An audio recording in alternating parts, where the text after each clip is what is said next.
Olá, seres, e aí, como vocês estão, pessoas? E aí, vamos dar continuidade à leitura do livro O Céu e o Inferno, de Allan Kardec. A gente estava lendo algumas evocações e agora a gente vai entrar no capítulo 5, que fala sobre os suicidas. Suicida da Samaritana. No dia 7 de abril de 1858, pelas 7 horas da noite, um homem de uns 50 anos e convenientemente vestido apresentou-se no estabelecimento de Samaritana em Paris e parou para preparar um banho. E mandou preparar um banho. O garçom em serviço, depois de um intervalo de 2 horas, admirado de que esse indivíduo não o chamava, decidiu entrar em seu gabinete para ver se estava disposto. Foi então testemunho de um horrendo espetáculo. O infeliz tinha cortado a garganta com uma navalha e todo o seu sangue estava misturado à água da banheira. Não podendo ser estabelecida a identidade, transportou-se o cadáver para o necrotério. O espírito desse homem, invocado na Sociedade de Paris 6 dias depois da sua morte, deu as respostas seguintes. Evocação, a resposta do médium. Espere, ele está aí. Onde estás agora? Eu não sei. Dizei-me onde estou. Estás numa assembleia de pessoas que se ocupam de estudos espíritas, que são benevolentes conosco. Dizei-me se vivo. Eu sufoco no caixão. Sua alma, embora separada do corpo, ainda está completamente mergulhada no que se poderia chamar de turbilhão da matéria corpórea. As ideias terrestres estão ainda vivazes. Ele não se crê morto. Voltando aqui. Dizei-me se vivo. Eu sufoco no caixão. Sua alma, embora separada do corpo, ainda está completamente mergulhada no que se poderia chamar de turbilhão da matéria corpórea. As ideias terrestres, ainda vivazes, ele não se crê morto. Quem vos empenhou para vir a nós? Resposta: senti-me aliviado. Que motivo levou a suicidar-se? Ele: estou morto? Não, eu habito meu corpo. Não sabeis o quanto sofro. Eu me sufoco. Que mão complacente procure me matar. 6. Por que não deixastes nenhum traço de que pudeste fazer reconhecer? Eu estou abandonado. Fugi do sofrimento para encontrar a tortura. Tendes agora os mesmos motivos para permanecer desconhecido? Sim, não coloqueis um ferro em brasa na ferida que sangra. Quereis dizer o vosso nome, a vossa identidade, a vossa profissão? O vosso domicílio? Não, a tudo não. Tinhais uma família, uma mulher, filhos? Estava abandonado, nenhum ser me amava. Que fizeste para não ser amado por ninguém? Quantos são como eu? Um homem pode estar abandonado no meio de sua família, quando nenhum coração o ama.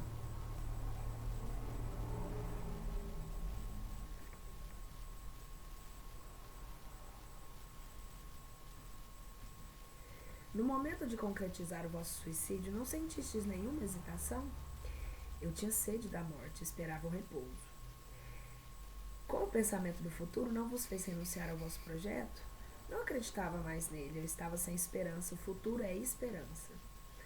Que reflexões tivestes no momento que sentistes a vida extinguida em vós? Eu não refleti, eu senti, mas a minha vida não está extinta, a minha alma está ligada ao meu corpo, eu sinto os vermes que me roem. Que sentimentos tiveste no momento em que a morte completou? Ela o está? O momento em que a vida se extinguiu em vós foi doloroso? Menos doloroso que depois. Só o corpo sofreu. Ao espírito de São Luís. Quem entende o espírito ao dizer que o momento da morte foi menos doloroso que depois? O espírito se descarregava de um fardo que o acabrunhava. Sentia a volúpia da dor. Esse estado é sempre a consequência do suicídio? Sim, o espírito do suicídio está ligado ao seu corpo até o término da sua vida. A morte natural é a libertação da vida. O suicida quebra inteiramente.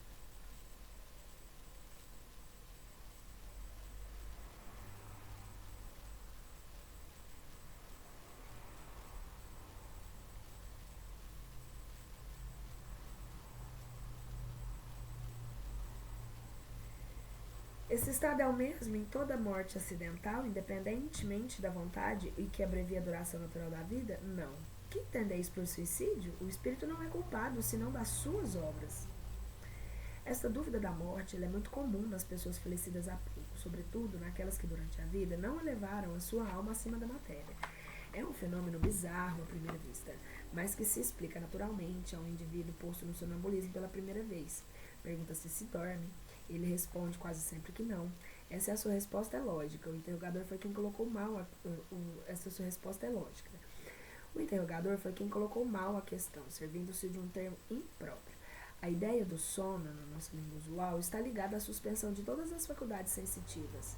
Ora, o sonâmbulo que pensa, que vê, que sente, que tem a consciência da sua liberdade moral, não pensa dormir, com um efeito não dorme na acepção vulgar da palavra.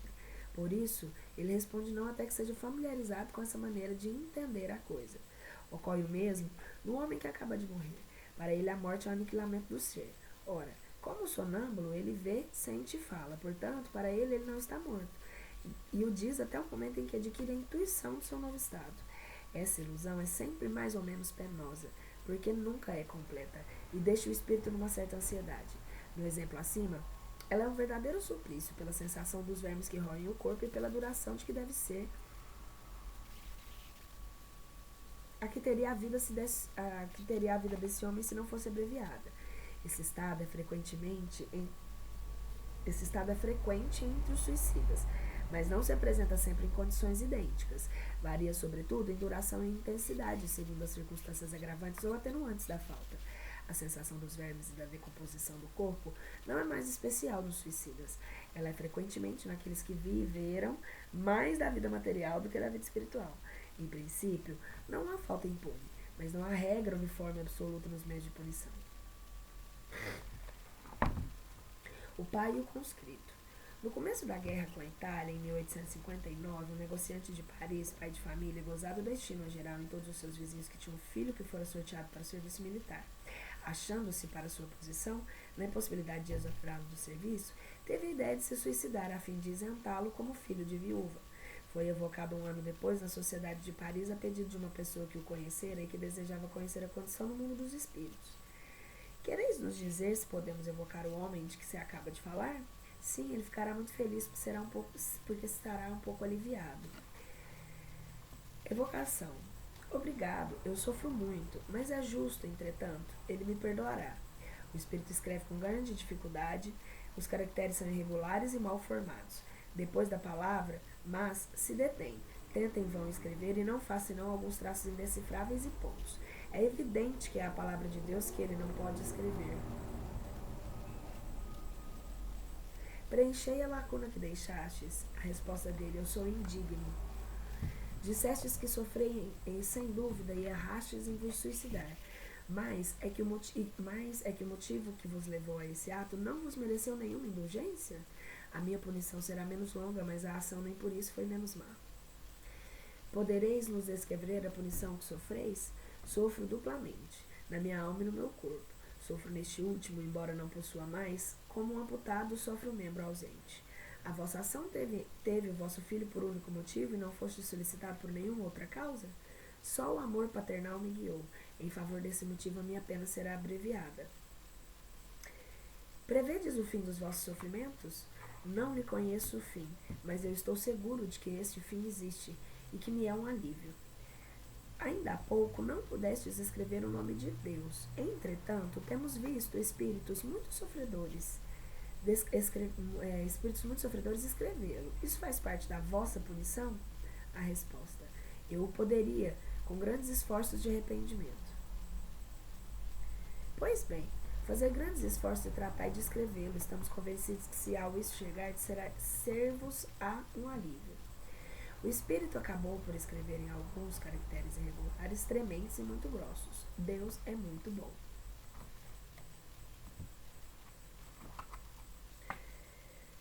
Nós vos sabemos reconhecido por vir ao vosso chamado e pediremos a por Deus por vós, a fim de chamar-lhe misericórdia sobre vós.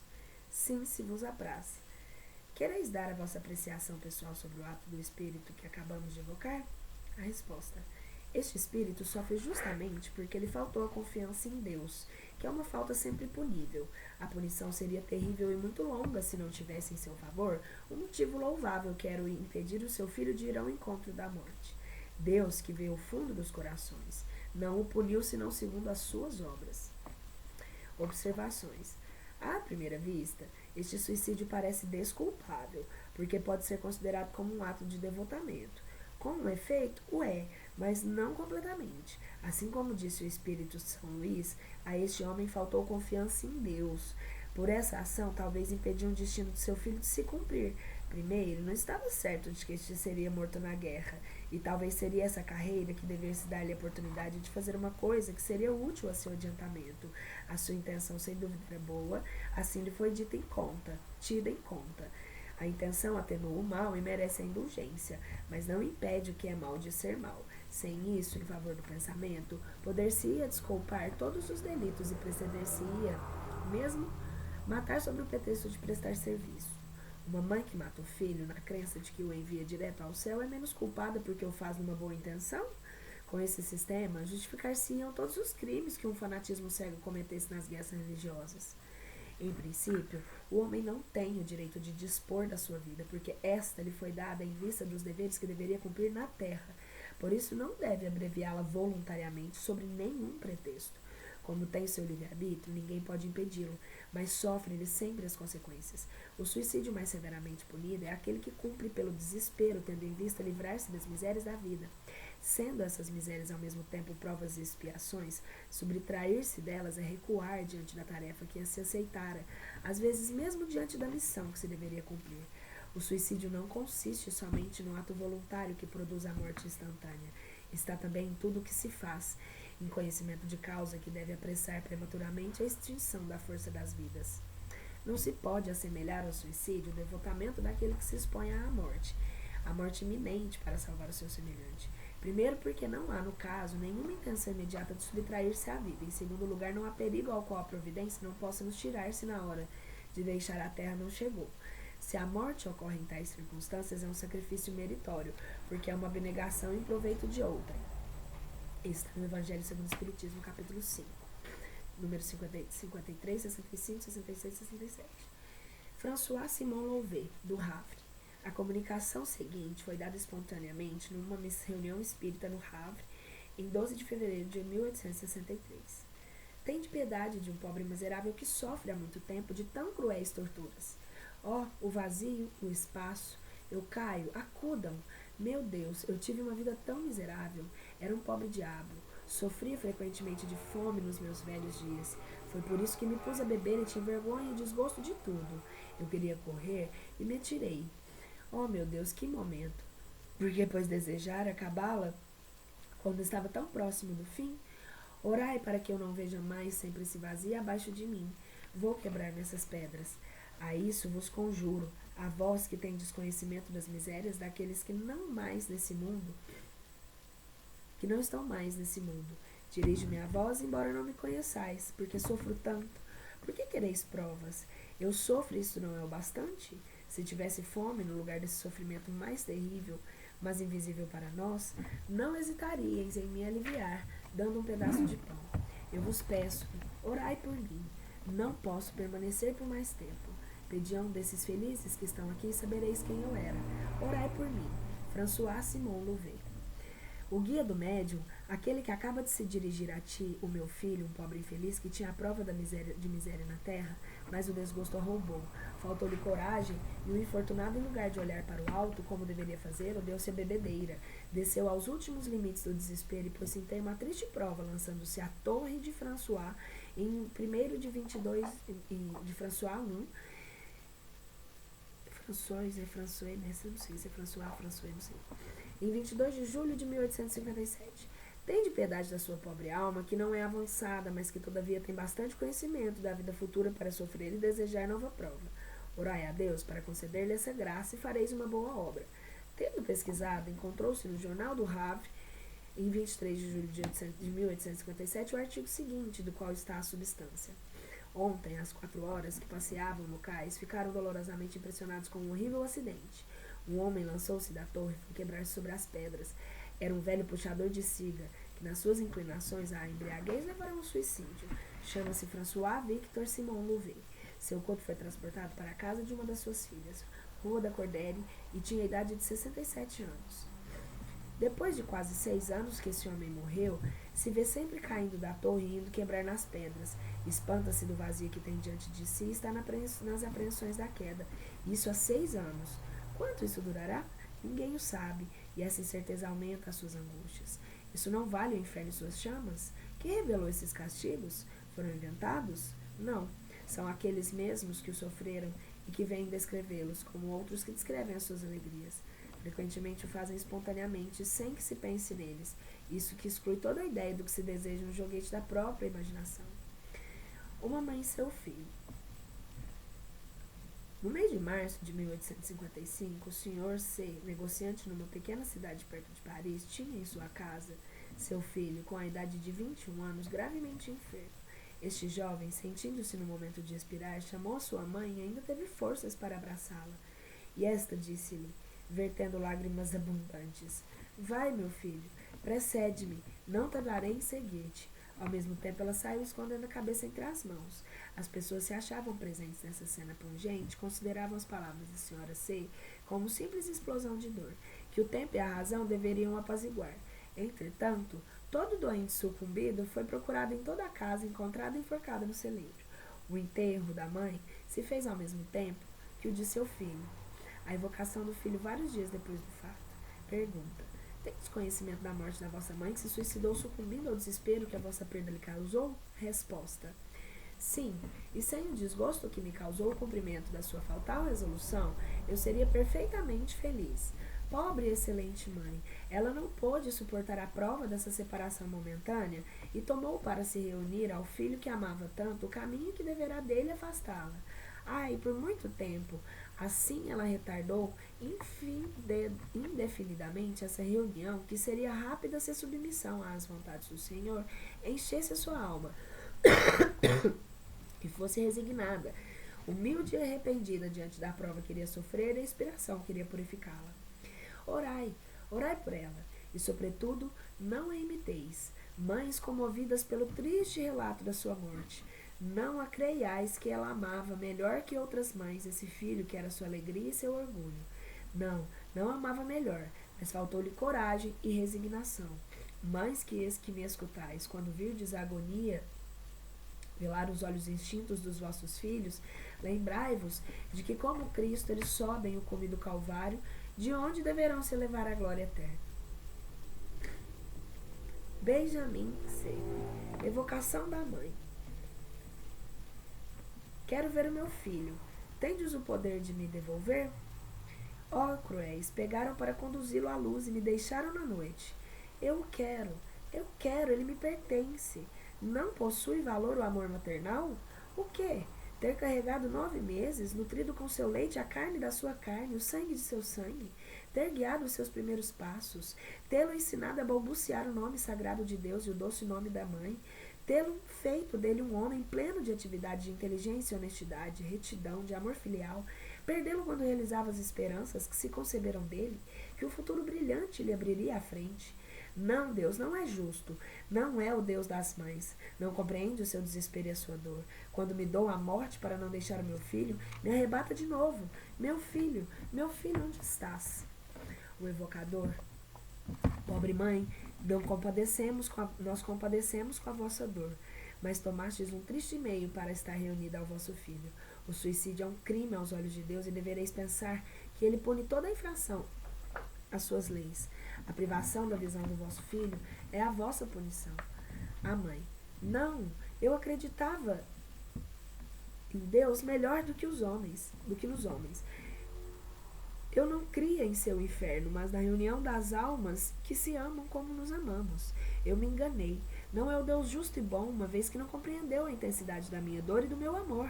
Quem me devolverá o meu filho? Perdi-o, pois para sempre? Piedade, piedade, meu Deus. O evocador fala, né? Vejamos, acalmai o vosso desespero. Pensai que se há um meio para rever o vosso filho, esse não é blasfemado contra Deus, como fazeis em lugar de vos tornar favorável. Atirareis sobre maior severidade. A mãe: Disseram-me que não reveria mais. Compreendi que foi para um paraíso que conduziram. Eu estou, pois, no inferno? O inferno das mães. Ele existe. Não vejo senão muito. O evocador: Vosso filho não está perdido sem retorno. Crede-me, certamente o revereis, mas é necessário merecê-lo pela vossa submissão à vontade de Deus, ao passo que pela vossa revolta podereis retardar esse momento indefinidamente. Escutai-me, Deus é infinitamente bom, mas é infinitamente justo. Jamais puni sem causa, e se vos infligiu grandes dores na terra, foi porque as merecestes. A morte do vosso filho era uma prova para a vossa resignação. Infelizmente nela sucumbistes quando viva, e eis que depois da vossa morte nela sucumbis de novo. Como quereis que Deus recompense seus filhos rebeldes? Mas ele não é inexorável. Acolhe sempre o arrependimento do culpado. Se aceitasseis sem murmurar e com humildade a prova que vos enviava por essa separação momentânea, e esperasseis pacientemente a que lhe aprovesse para vos retirar da terra, a vossa entrada no mundo em que estáis imediatamente revereis seu filho, que viria nos receber e estender os braços. Teríeis a alegria de vê-lo radioso. Após esse tempo de ausência, o que fizestes e o que fazeis ainda neste momento? Coloca uma barreira entre vós e ele. Não creiais que ele seja perdido nas profundezas do espaço. Não está mais perto de vós que não o credes, mas um véu impenetrável oculta-o à vossa visão. Ele vos vê, vos ama sempre, geme da triste posição que vos mergulhou a vossa falta de confiança em Deus. Mas com todos os seus votos, o momento afortunado se vos mostrar. Só de vós depende apressar ou retardar esse momento. Orai a Deus e dizei comigo: meu Deus, perdoai-me por haver duvidado da vossa justiça e da vossa bondade. Se me punistes, reconheço os que mereci. Dignai-vos de acertar o meu arrependimento e a minha submissão à vossa santa vontade. Mãe, a mãe, diz: que clarão de esperanças vindes de fazer luzir em minha alma. Foi um relâmpago na noite que me cerca. Obrigada, eu vou orar a Deus. Sim. A morte, mesmo pelo suicídio, não produziu nesse espírito a ilusão de se crer ainda vivo. Ela tem a perfeita consciência do seu estado. É que em outros a punição consiste nessa própria ilusão, nos laços que nos prendem aos seus corpos. Essa dos laços que os prendem aos seus corpos. Esta mulher quis deixar a terra para seguir o seu filho no mundo em que ele entrou. Era necessário que ela soubesse que estava neste mundo para ser punida, não o reencontrando ali. Sua punição é precisamente saber que não se vive mais corporalmente e no conhecimento de que tem da sua situação. Assim é que cada falta é punida pelas circunstâncias que a acompanham e que não há punições uniformes e constantes para as faltas do mesmo gênero.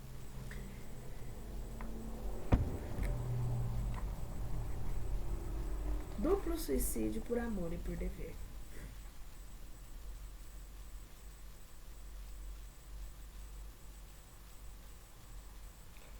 Um jornal do dia 13 de junho de 1862 continha o relato seguinte: a senhorita Palmyre, modista, morando na casa de seus pais, era dotada de um exterior encantador a qual se juntava o mais amável caráter por isso.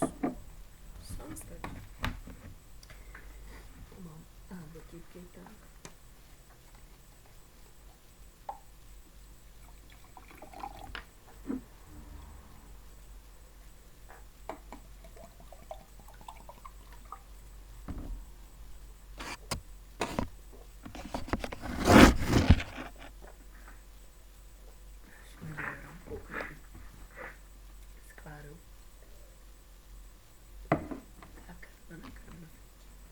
Vambora.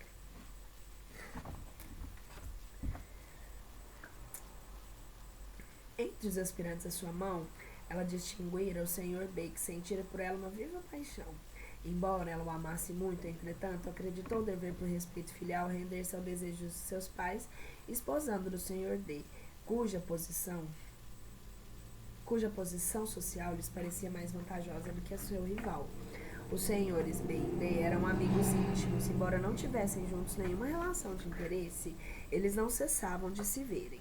O amor mútuo de B e de Palmyre, tornado a senhora D, não se enfraquecera e, como se esforçaram para comprimi-lo, ele aumentava em razão mesmo da violência que se fazia. Para tentar extingui-lo, B decidiu se casar. Esposou uma jovem possuindo eminentes qualidades e fez todo o possível para amá-la. Mas não tardou a perceber que esse meio heróico era impotente para curá-lo. Não obstante, durante 4 anos, nem B e nem a senhora D faltaram aos seus deveres. O que sofreram não se poderia expressar, porque D amava verdadeiramente o seu amigo, atraía-o sempre para sua casa e constrangia-o nela a permanecer quando tentava retirar-se. Os dois amantes, aproximados um dia por uma circunstância fortuita que não procuraram, informaram-se do estado de sua alma e concordaram em pensar que a morte era o único remédio para os males que sofriam. Resolveram morrer juntos e executarem o seu projeto no dia seguinte, devendo o Sr. D estar ausente do seu domicílio grande parte do dia. Depois dos últimos preparativos, escreveram uma longa e tocante carta explicando a causa da morte que se deram para não faltarem aos seus deveres. Terminavam pedindo perdão e rogando estarem reunidos no mesmo túmulo. Quando o Sr. D voltou e encontrou-os asfixiados, ele respeitou seu último desejo e quis que no cemitério não estivessem separados. Tendo o fato sido proposto na Sociedade de Paris como objeto de estudo, o espírito respondeu: os dois amantes que suicidaram não podem ainda responder-vos. Eu vos vejo. Estão mergulhados na perturbação e amedrontados pelo sopro da eternidade. As consequências morais da sua falta puni-los-á durante migrações sucessivas, nas quais as suas almas separadas de procurar-se-ão sem cessar, e sofrerão duplo suplício do pressentimento e do desejo. Cumprida a explicação, estarão reunidos para sempre no seio do eterno amor. Em 8 dias, na vossa próxima sessão, podereis evocá-los. Eles virão, mas não se verão. Uma noite profunda, por muito tempo, os esconderá um do outro. Evocação da mulher. Vedes o vosso amante com o qual vos suicidastes? Eu não vejo nada. Não vejo mesmo os espíritos que os vagueiam comigo na morada que estou. Que noite! E que véu espesso sobre a minha vista! Que sensação experimentardes quando despertardes depois da vossa morte? Estranha. Eu tinha frio e me queimava. O gelo corria em minhas veias e o fogo estava na minha fronte. Coisa estranha, mistura inaudita, o gelo e o fogo parecendo me constranger. Pensei que iria sucumbir por uma segunda vez. Sentistes uma dor física? Todo o meu sofrimento aqui está. E aqui? Que dizeis esse aqui e aqui? Aqui no meu cérebro e aqui no meu coração. É provável que, se pudesse ver o espírito, tê-lo-ia visto levando a mão à sua fronte e ao seu coração. Credes que estarei sempre nessa situação? Sempre, sempre. Por vezes, ouço risos infernais e vozes apavorantes que me vivam essas palavras. Sempre assim.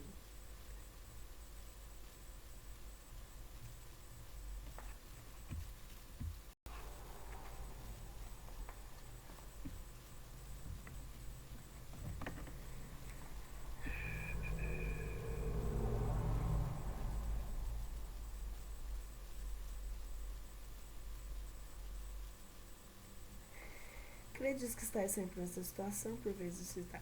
Pois bem, podemos vos dizer com toda segurança que não será sempre assim. Em vos arrependendo, obtereis o vosso perdão. Que dissestes? Não ouço. Eu vos repito que o vosso sofrimento terá um fim, que vos poderei apressar com o vosso arrependimento, e nisso ajudaremos pela prece.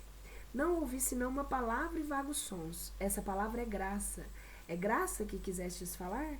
Falastes de graça, sem dúvida é a alma que passa ao meu lado, pobre criança que chora e que espera. Uma senhora da sociedade disse que acaba de dirigir uma prece a Deus, parece infortunada, e que sem dúvida foi isso que a marcou, que com efeito mentalmente implorara a ela para a graça de Deus. Dissestes que estais nas trevas, e por que não vedes? Permiti-me ouvir algumas palavras que pronunciais, mas não vejo senão um crepe negro sobre o qual se desenha em certas horas, uma cabeça que chora.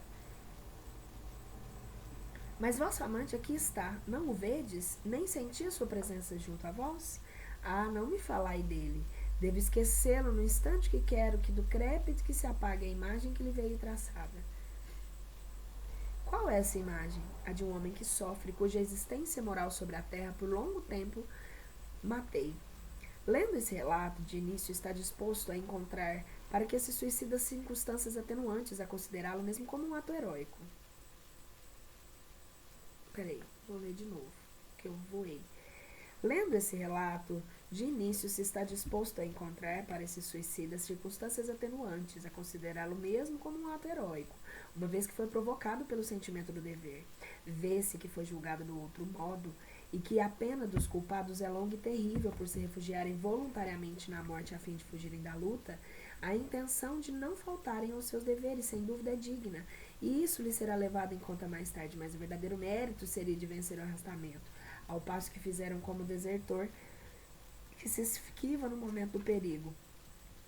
A pena dos dois culpados, como se vê, consistirá em se procurarem por muito tempo em se reencontrarem, seja no mundo dos espíritos, seja em outras reencarnações terrestres. Ela está momentaneamente agravada pela ideia de que seu estado presente deverá durar sempre. Fazendo essa ideia parte do castigo, não lhes foi permitido ouvir as palavras de esperança que lhes foram dirigidas.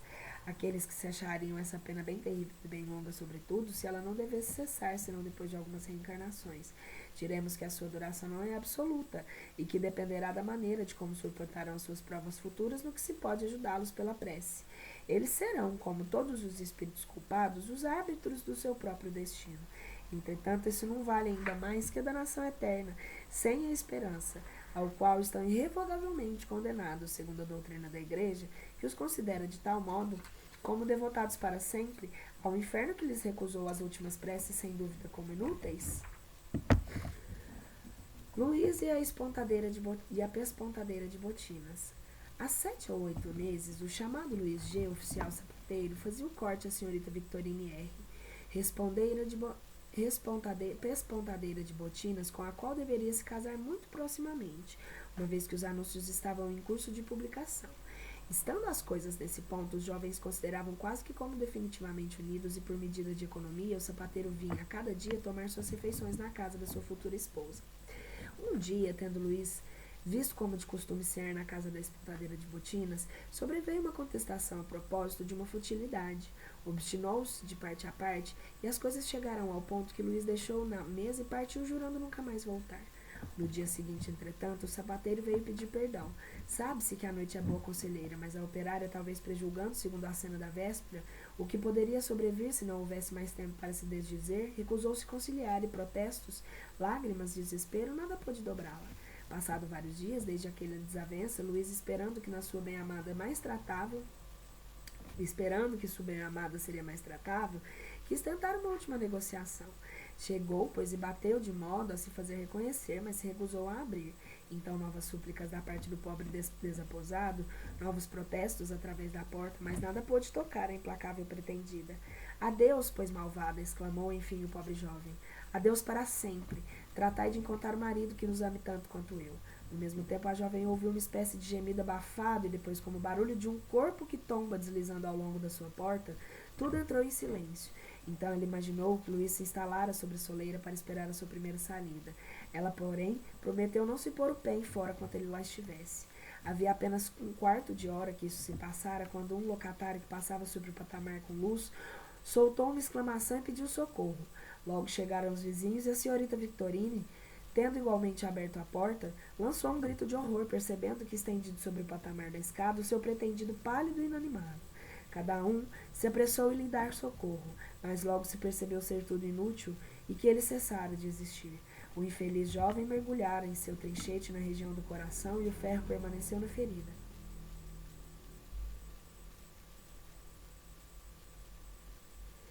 Sociedade Espírita de Paris, de 1858. A jovem causa involuntária da morte de seu amante tem dela responsabilidade? Sim, porque ela não o amava. Para prevenir essa infelicidade, isso é o espírito de São Luís, tá? Para prevenir o espírito essa infelicidade, deveria esposá-lo, apesar da sua repugnância? Ela procurava uma ocasião para separar-se dele. Fez no começo da sua ligação, o que teria feito mais tarde. Assim, a sua culpabilidade consistiu em entreter nele os sentimentos que não partilhava, sentimentos que foram a causa da morte do jovem? Sim, é isso. Sua responsabilidade nesse caso deve ser proporcional à sua falta. Não deve ser tão grande como se ela tivesse provocado involuntariamente a morte. Isso salta aos olhos. O suicídio de Luís encontra uma desculpa no desvario em que o mergulhou na obstinação de Victorine? Sim, porque o seu suicídio provém do amor. É menos criminoso aos olhos de Deus que o suicídio do homem que quer livrar a sua vida por um motivo de frouxidão. Tendo o espírito de Luís G. sido evocado uma outra vez, lhe dirigiram as seguintes perguntas. Não, peraí, que eu tenho que...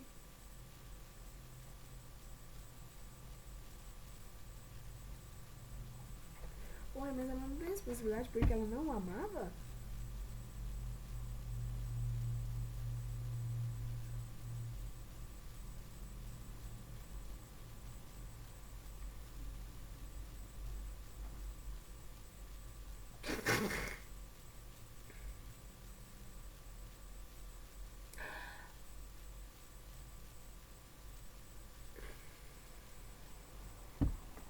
Entendi.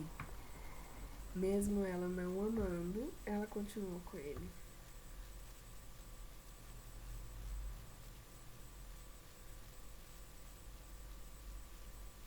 Não, não, não.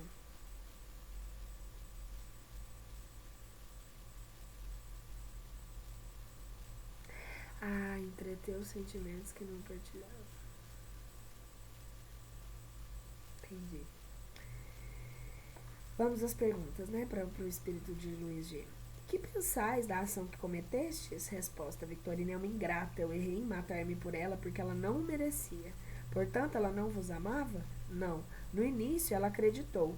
Iludia-se. A cena que lhe fiz abriu-lhe os olhos. Então, ela ficou contente com esse pretexto para se desembaraçar de mim.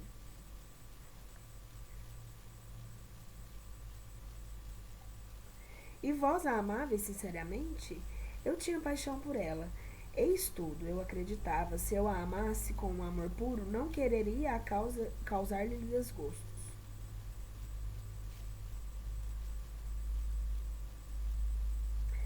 Se ela soubesse que quereríeis realmente vos matar, persistiria em sua recusa? Eu não sei, não creio, porque ela não é má, mas seria infeliz.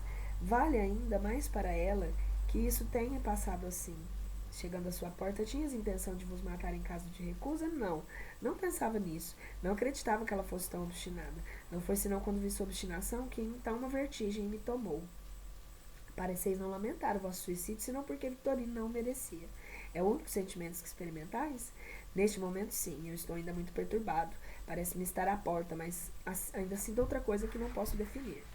Compreendê-la-eis mais tarde? Sim, quando estiver desembaraçado. Foi o mal que fiz que deveria deixá-la. Foi o mal que fiz, deveria deixá-la tranquila. Fui fraco e disso carrego a pena. Vede a paixão cega. O homem fala fazer tolice. Ele as compreende quando não há mais tempo.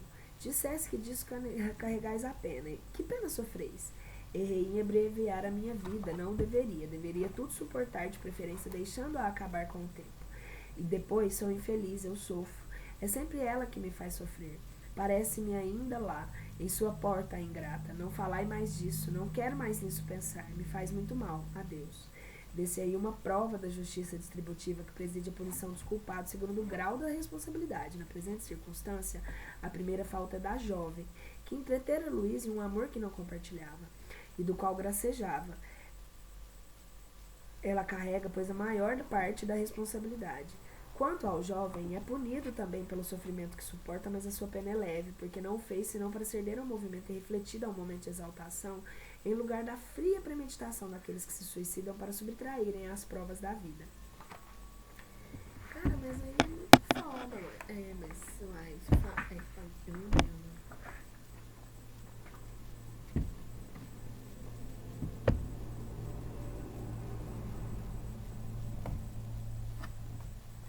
Toma uma.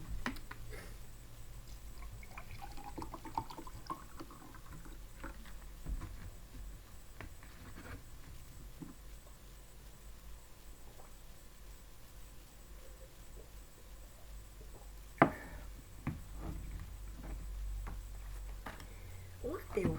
O Sr. J.D. era um homem instruído, mas imbuído ao último grau das ideias materialistas, não crendo em Deus e nem na sua alma. Foi evocado 2 anos depois da sua morte na Sociedade de Paris a pedido de um de seus parentes. Evocação. Eu sofro, eu sou réprobo. Fomos instados a vos chamar, de parte de vossos parentes,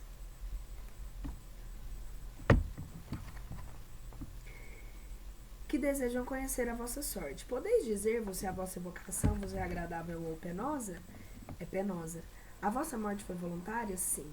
O espírito escreveu com extrema dificuldade. A escrita era muito grossa, irregular, convulsiva e quase ilegível. No início mostrou cólera, quebrou o lápis e rasgou o papel. Sede mais calmo. Todos pediremos a Deus por vós. Sou forçado a crer em Deus. Que motivo vos levou a destruir? Aborrecimento da vida sem esperança. Concebe-se que o suicídio, agora uma nota, concebe-se que o suicídio, quando a vida é sem esperança, quer que escapar da infelicidade a qualquer preço. Com o espiritismo, o futuro se desenrola e a esperança se legitima. O suicídio não tem mais objetivo. Mas ainda reconhece-se que por esse meio não se escapa de nenhum mal, senão para cair num outro, que é 100 vezes pior. Eis porque o Espiritismo já tirou tantas vítimas da morte voluntária. São muito culpados aqueles que se esforçam por acreditar por sofismas científicos e supostamente em nome da razão. Essa ideia desesperante, fonte de tantos males e de crimes em que tudo acaba com a vida, são responsáveis não só pelos seus próprios erros, mas por todos os males que terão sido a causa. Pergunta: quisestes escapar das vicissitudes da vida? Com isso ganhastes alguma coisa? Sois mais feliz agora? Por que o nada não existe? Resposta: por que o nada não existe? Uma pergunta contra pergunta ele fez. Quereis ser bastante bom para nos descrever a vossa situação melhor que puderdes? Sofro por ser obrigado a crer em tudo o que negava. Minha alma é um braseiro. Está horrivelmente atormentada. De onde vos provinham as ideias materialistas que tinhais quando vivo? Numa outra existência. Fui mau e o meu espírito foi condenado a sofrer tormentos da dúvida durante a minha vida. Também me matei.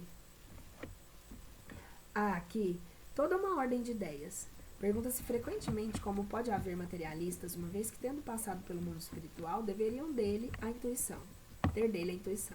Ora, é precisamente essa intuição que é recusada a certos espíritos que conservaram seu orgulho e não arrependeram de suas faltas.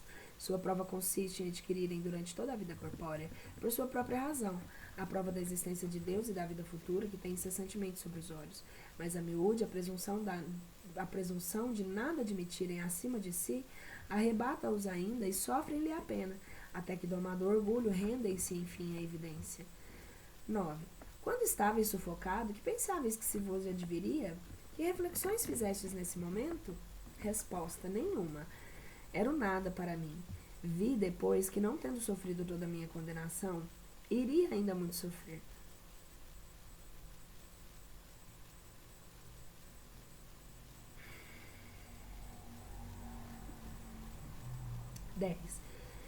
Estais agora bem convencido da existência de Deus, da alma e da vida futura? Ai de mim, não estou senão mais atormentado por isso. 11. Revistes o vosso irmão? Não. 12. Por que isso? Por que reunir os nossos tormentos? Asila-se na infelicidade, reúna-se na felicidade. Ai de mim. Seria bem fácil rever o vosso irmão, que poderíamos chamar aí ao vosso lado? Não. Estou muito baixo. Por que não quereis que o chamemos? É que ele não é mais feliz. Recusais a sua visão, isso não poderia senão vos fazer bem? Não, mais tarde. Desejais mandar alguma coisa aos vossos parentes? Que se ore por mim. Parece que na sociedade que frequentáveis, algumas pessoas partilham opiniões que tinhais quando vivo. Teríeis alguma coisa a lhes dizer a respeito? Os infelizes passam a crer em uma outra vida. É o que lhes posso desejar de mais que os infelizes possam crer em uma outra vida. É o que eu posso desejar de mais feliz. Poderiam compreender a minha triste posição. Isso fá-los-ia bem refletirem. Evocação do irmão do precedente, professando as mesmas ideias, mas que não se suicidou. Embora infeliz, está mais calmo e a sua escrita é limpa e legível. Evocação. Passam o quadro de nossos sofrimentos, vos ver uma ligação útil e vos persuadir que uma outra vida existe onde se expia suas faltas e a sua incredulidade. Pergunta: vede-vos reciprocamente com o vosso irmão que acabamos de chamar? Não, ele foge de mim. Poder-se-ia perguntar por que os espíritos podem fugir no mundo espiritual onde não existem obstáculos materiais e nem retiros escondidos à visão. Tudo é relativo nesse mundo em relação à natureza fluídica dos seres que o habitam. Só os espíritos superiores têm percepções indefinidas. Nos espíritos inferiores, elas são limitadas, e para eles os obstáculos fluídicos fazem efeito de obstáculos materiais. Os espíritos furtam-se a visão uns dos outros por um efeito de sua vontade, que age sobre o seu envoltório perispiritual e os fluidos ambientes. Mas a providência, que vela a cada um individualmente, isto é, por todos os seus filhos, deixa-lhes ou recusa-lhes essa faculdade, segundo as disposições morais de cada um, segundo as circunstâncias. É uma punição ou uma recompensa. Sois mais calmo do que ele. Poderíeis dar uma descrição mais precisa dos vossos sofrimentos? Sobre a terra, não sofreis em vosso amor próprio em vosso orgulho quando estáis obrigado em convir com os vossos erros? O vosso espírito não se revolta ao pensamento de vos humilhar diante daquele que vos demonstra que estáis no erro? Pois bem, credes que no sofrimento que credes que sofre o espírito que durante toda uma existência persuadiu-se de que nada existe depois dele, que tem razão contra todos? Quando de repente encontra-se em face brilhante de verdade, está aniquilado, está humilhado. A isso vem se juntar o remorso de ter podido, por tanto tempo, esquecer a existência de um Deus tão bom, tão indulgente. Seu estado é insuportável.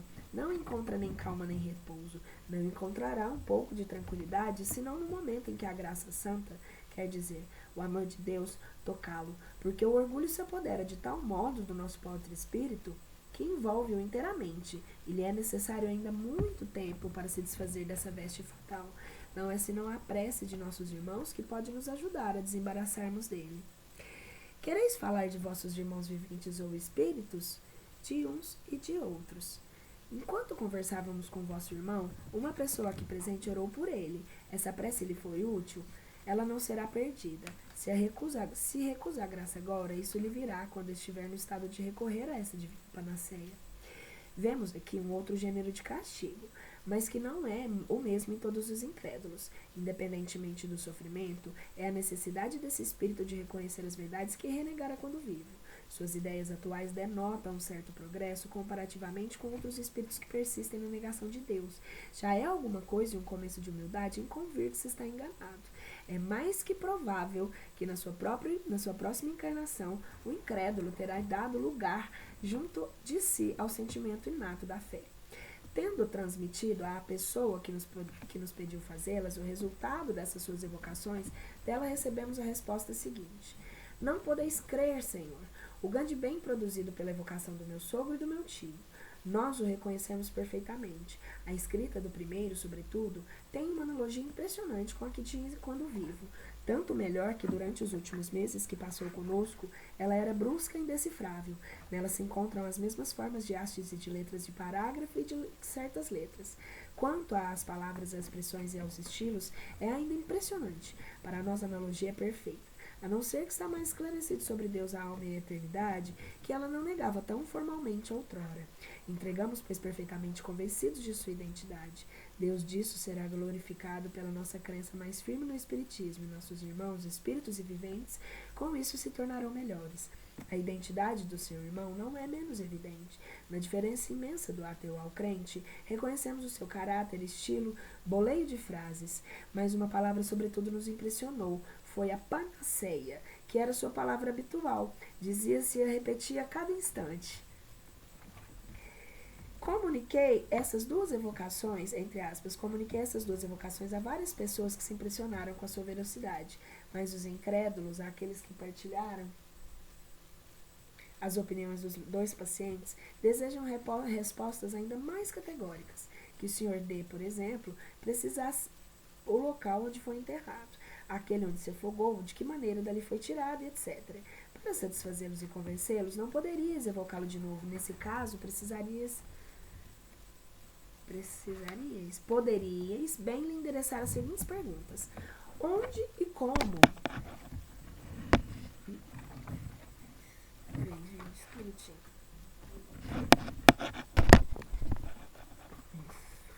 Onde e como se cumpriu seu suicídio?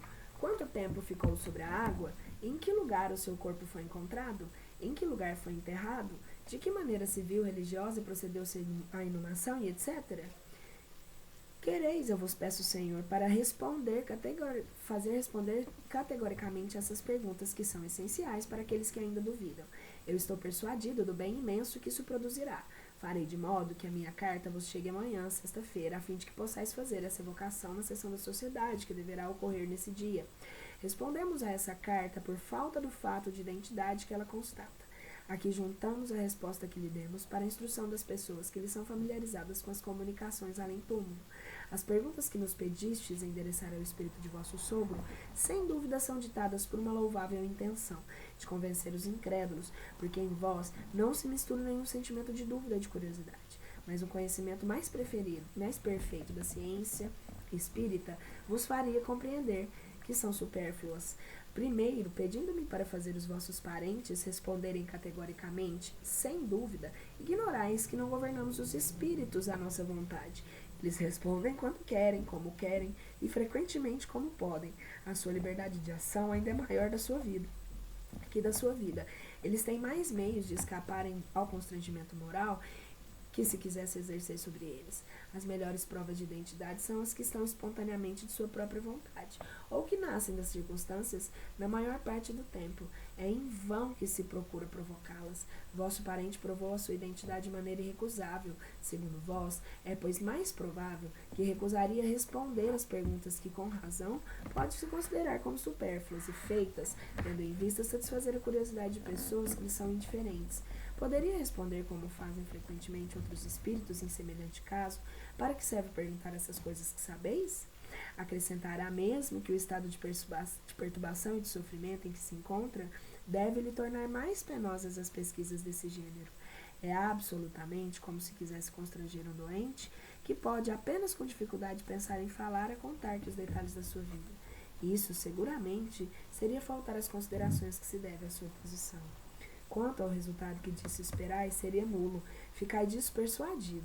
As provas de identidade que foram fornecidas têm um valor bem maior, por isso mesmo é que são espontâneas, e nada podia pôr sobre o seu caminho. Os incrédulos não estão satisfeitos, não estariam, mas talvez, menos ainda, por perguntas prévias que poderiam suspeitar de conivência. Com isso, há pessoas a quem nada pode convencer, veriam seus olhos os vossos parentes em pessoa e dir-se-iam joguetes de uma alucinação. 2 palavras ainda, Senhor, sobre o pedido que me fazeis de evocar no mesmo dia em que deveria receber a sua carta. As evocações não se fazem assim como uma varinha. Os espíritos não respondem sempre ao nosso chamado. É necessário para isso que possam ou que queiram. É necessário, além disso, um médium que lhe convenha e que tenha aptidão especial necessária, que esse médium esteja disponível no momento dado, que o meio seja simpático ao espírito e todas as circunstâncias pelas quais não se pode nunca responder e que importa conhecer quando se faz a coisa seriamente. Sr. Felicen era um homem rico, instruído, poeta espiritual, de caráter bom, cortês e cheio de amenidade, e de uma perfeita honorabilidade. Falsas especulações comprometeram a sua fortuna. A sua idade não mais lhe permitia reabilitar-se. Cedeu ao desencorajamento e se suicidou. Em dezembro de 1864, enforcando-se em seu quarto de dormir. Não era nem materialista nem ateu, mas um homem de humor um pouco leviano, tomando pouco cuidado com a vida futura. Tendo-o conhecido intimamente, evocamo-lo 4 meses depois da sua morte, por simpatia pela sua pessoa. Evocação. Eu lamento a terra. Aí tive decepções, mas menores que aqui. Sonhava maravilhas e estou abaixo da realidade ideal que tinha. O mundo dos espíritos é bem mais misturado e para torná-lo suportável seria necessário uma boa triagem. Custa-me crer que esboços de costumes espíritas poder-se-ia fazer aqui. Balzac lançaria mãos à obra. Ele seria rude, mas eu não o percebi. Onde se encontram, pois, esses grandes espíritos que tão forte condenam os vícios da humanidade? Eles deveriam, como eu, estacionar aqui por um tempo antes de irem para regiões mais elevadas. É um pandemônio curioso que me agrada observar e aqui permaneço. Se bem que o espírito declara encontrar-se numa sociedade muito misturada e, por consequência, de espíritos inferiores. Sua linguagem dava lugar para nos surpreender em razão de seu gênero da morte, ao qual não se fez nenhuma alusão. A não ser isso, tudo mais refletiu seu caráter. Isso nos deixou algumas dúvidas sobre a sua identidade. Então, enfim.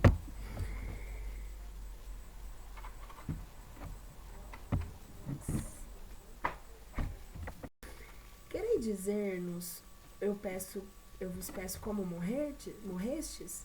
Como morri? Pela morte que escolhi. Ela me agradou. Meditei muito tempo sobre o que deveria escolher para me libertar da vida. E, na verdade, confesso que não ganhei grande coisa a não ser me livrar dos meus cuidados materiais, mas para reencontrá-los mais graves, mais penosos, na minha posição de espírito, do qual não prevejo o fim. Ao guia do médium, a pergunta foi: realmente, foi o espírito do Sr. Felicien que respondeu? Essa linguagem quase indiferente nos espanta num suicida. Sim, mas por um sentimento desculpável em sua posição e que não compreendeis, ele não queria revelar o seu gênero de morte ao médium. Foi por isso que disse palavras ocas. Acabou por confessar, levado pela vossa pergunta direta, mas está muito aflito com isso. Ele sofre muito por ter se suicidado e afasta, tanto quanto possa, tudo aquilo que lhe lembra esse fim funesto. Ao espírito, a vossa morte nos afetou tanto quanto mais prevíamos tristes consequências para vós, em razão, sobretudo, da estima e do apego que tínhamos por vós. Pessoalmente, eu nunca esqueci o quanto fostes cortês para comigo. Ficaria feliz se vos pudesse testemunhar o meu reconhecimento e se pudesse fazer alguma coisa que vos seja útil. E, todavia, eu não podia escapar de outro modo aos embaraços da minha posição material. Agora eu não tenho necessidade senão de preces. Sobretudo, orai para que eu fique livre dos horríveis acompanhantes que estão junto de mim e que me obsediam com seus risos, gritos, zombarias infernais. Eles me chamam de frouxo e têm razão. É covardia tirar a vida. Eis 4 vezes que sucumbo a essa prova. Todavia, muito me prometeram não mais falir. Fatalidade. Ah, orai, que suplício meu. Sou bem infeliz. Fareis mais por mim? Em um fazendo do que vos fiz, quando estava na terra, mas a prova, na qual tão frequentemente ali ergue diante de mim traços indeléveis, é necessário que eu sofra de novo em um tempo dado. Terei força para isso? Ah, recomeçar a vida tantas vezes, lutar por tanto tempo para sucumbir aos acontecimentos é desesperador, mesmo aqui. Para isso é que tem necessidade de força, disse ela, que é aurida pela prece. Orai por mim, eu quero orar também. Esse caso particular de suicídio, embora ocorrido em circunstâncias muito vulgares, apresenta-se contudo sobre uma fase especial. Ele nos mostra um espírito que sucumbiu várias vezes nessa prova e que se renova a cada existência e se renovará enquanto não tiver força para resistir a ela. É a confirmação desse princípio que, quando o objetivo do adiantamento para o qual encarnamos não é atingido, sofremos sem proveito, porque devemos recomeçar até que saímos vitoriosos da luta. Ao espírito do Sr. Félix, escutai, eu vos peço o que vou dizer-vos, e consenti meditar as minhas palavras. O que chamais fatalidade não é outra coisa que a vossa própria fraqueza. Porque não há fatalidade de outro modo. Porque não há fatalidade de outro modo, o homem não seria responsável pelos seus atos. O homem é sempre livre. Aí está o seu mais belo privilégio. Deus não quis dele fazer uma máquina que age e obedece cegamente. Se essa liberdade torna-o falível, torna-o também perfectível. E se não é senão pela perfeição de que ele chega à felicidade humana. Só o seu orgulho leva-o a acusar o destino pelas suas infelicidades na terra, ao passo que o mais frequentemente não deve atribuí-la senão à sua incúria. Disso tiveste um exemplo evidente na vossa última existência. Tinhais tudo o que era necessário para ser feliz segundo o mundo, o espírito, talento, fortuna, consideração merecida. Não tinhais nada de vícios ruinosos, ao contrário, qualidades estimáveis. Como a vossa posição se encontrou tão radicalmente comprometida,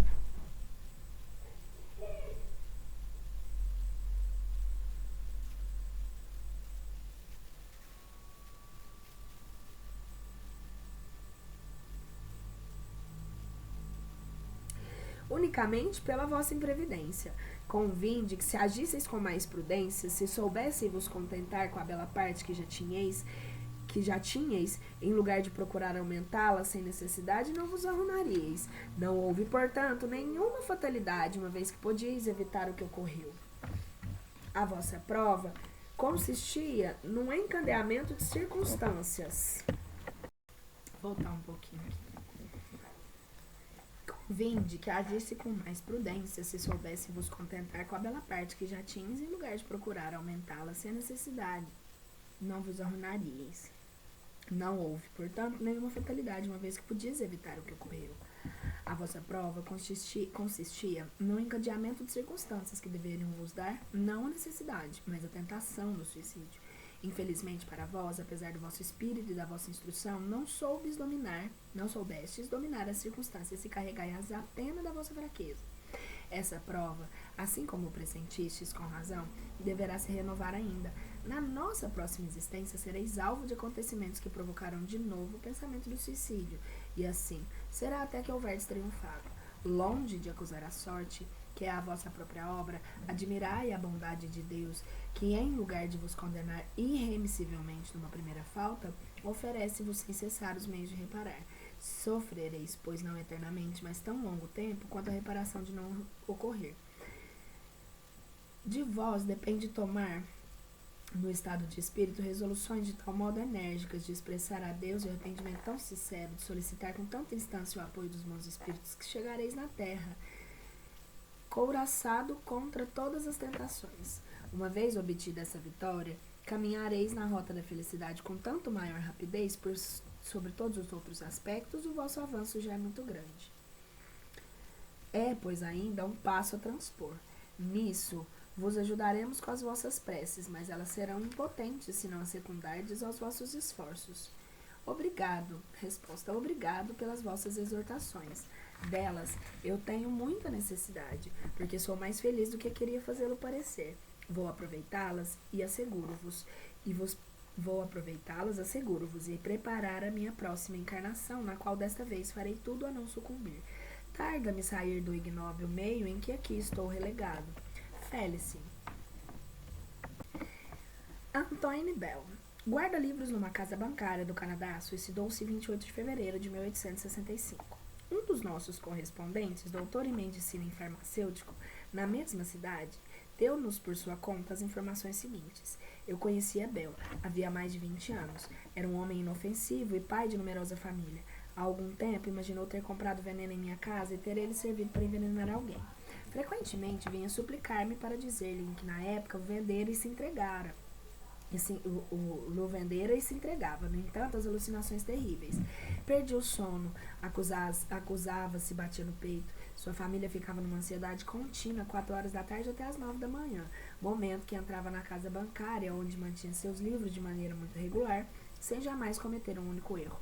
Tinha o costume de dizer que um ser que sentia nele fazia-o ter a sua contabilidade com ordem e regularidade.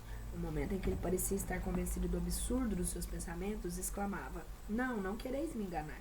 Eu me lembro, isso é verdade. Anthony Bell foi invocado em Paris em 17 de abril de 1865 a pedido do seu amigo. Evocação. Que quereis? Fazer-me sofrer ao interrogatório? É inútil, eu confessarei tudo.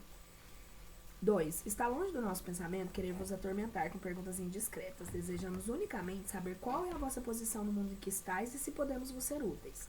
Se podeis, por isso vos seria muito reconhecido. Tenho horror do meu crime e sou muito infeliz. Nossas preces, disso temos esperança, abrandarão as vossas penas. Parecei-nos, de resto, em boas condições. O arrependimento já é um começo de reabilitação em vós. Deus, que é infinitamente misericordioso, tem sempre a piedade do pecador arrependido. Orai conosco. Aqui, disse-se a prece aos suicidas que encontram o Evangelho segundo o Espiritismo. Agora, quereis nos dizer qual crime vos reconheceis culpado? Ser-vos-á tida em conta nossa confissão feita com humildade. Deixar-me primeiro vos agradecer a esperança que acabais de fazer nascer em meu coração. Ai de mim, há muito tempo eu vivia numa cidade com a qual no Mar Sul banhava suas muralhas. Amei uma jovem bela criança que correspondia ao meu amor, mas eu era pobre e fui repelido pela sua família. Ela anunciou-me que iria desposar o filho num negociante cujo comércio se estendia além dos 2 mares e fui repelido. Louco de dor, resolvi tirar-me a vida depois de saciar a minha vingança, assassinando meu rival odiado. Os meios violentos, todavia, repugnavam-me. Eu tremia a ideia desse crime, mas o ciúme me dominou. Na véspera do dia em que tinha bem amada, devia ser dele, ele morreu envenenado pelos meus cuidados, pelo meio que me pareceu mais fácil. Assim se explicam essas reminiscências do passado. Sim, eu já vivi e é necessário que viva ainda, ó meu Deus. Tende piedade de minha fraqueza e minhas lágrimas. Deploramos essa infelicidade que retardou o vosso adiantamento e vos lastimamos sinceramente. Mas uma vez que vos arrependerdes, Deus terá piedade de vós. Dizei-nos, eu vos peço, se executardes os vossos processos de suicídio. Não, confesso, com a minha vergonha, a esperança retornou ao meu coração. Eu queria desfrutar o preço do meu crime, mas os meus remorsos me traíram. Expiei pelo último suplício e esse momento de alucinação e enforquei-me. Tinhais consciência dessa má ação da vossa última existência? Resposta. Somente nos últimos anos da minha vida, e eis como. Eu era bom por natureza, depois de submetido com todos os espíritos homicidas ao tormento da visão contínua da minha vítima, que me perseguia como um remorso vivo. Disso, me livrei depois de muitos anos pelas minhas preces, pelo meu arrependimento. Recomeçava a vida uma outra vez. A última e atravessava o Pacífico e tímido. Tinha em mim uma vaga intuição da minha fraqueza nativa e da minha falta anterior, da qual conservei a lembrança latente. Mas o espírito obsessor e vingativo, que não era outro senão o pai da minha vítima, não teve grande dificuldade de se apoderar a mim e de fazer reviver em meu coração, como no espelho mágico, as lembranças do passado. Alternadamente, influenciado por ele e pelo guia que me protegia, eu era envenenador, bem como o pai de família que ganhava o pão dos seus filhos com o seu trabalho. Fascinado por esse demônio obsessor, fui por ele impelido ao suicídio. Sou muito culpado, é verdade, porém menos do que se eu tivesse resolvido assim eu mesmo. Os suicidas da minha categoria, que são muito fracos para resistirem aos espíritos obsessores, são menos culpados e menos punidos que aqueles que se tiram a vida pelo único fato da ação do seu livre-arbítrio. Orai comigo e pelo espírito que me influenciou tão fatalmente, a fim de que ele abdique do seu sentimento de vingança, e orai também por mim, a fim de que adquira a força e a energia necessárias para não mais falir à prova do suicídio por livre vontade, a qual me submeterei, dizem-me, na próxima encarnação.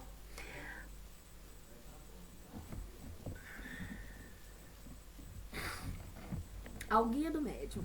Pode um espírito obsessor realmente levar o obsediado ao suicídio? Seguramente, porque a obsessão é ela mesma, um gênero de prova. Pode revestir todas as formas, mas não é uma desculpa. O homem tem sempre o seu livre-arbítrio, por consequência. Está livre para ceder ou resistir às sucessões das quais é alvo. Quando ele sucumbe, é sempre pelo fato da sua vontade. O espírito tem razão de resto. Quando diz aquele que faz mal pela instigação de um outro, é menos responsável, menos punido que aquele que comete por seu próprio impulso. Mas não está inocentado, porque desde o instante que se deixa desviar do caminho reto, é porque não está ainda fortemente enraizado nele.